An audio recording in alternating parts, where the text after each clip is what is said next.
In this video, I'll be showing you how to factory reset your MacBook Pro 2013. Anyways, getting into it, what you want to go ahead and do once you're on your MacBook page is go to the top left where you're going to see your Apple icon. So go ahead and click on that and you're going to see a lot of different options here. So you just want to go over to system settings like so.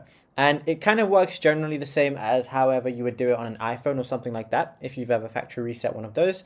But all you want to do is go to your general tab, which is right under battery. And then from here, scroll down and right at the bottom, you're going to see an option where it says transfer or reset. So go ahead and click on that. Now, what you want to do is you're going to see an option where it says erase all content and settings.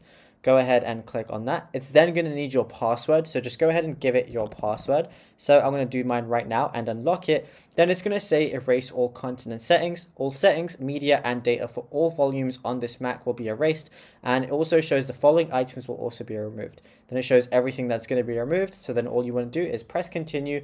And then, yeah, that's it. You'll be good to go. It's going to start the reset process.